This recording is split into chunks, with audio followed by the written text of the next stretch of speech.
पाणी दे, पाणी दे त्याला.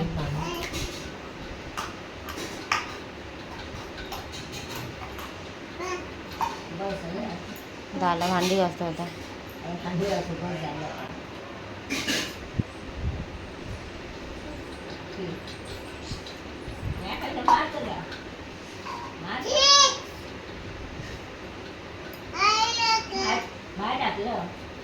चल झोपव त्याला आता. झालं ना सगळं.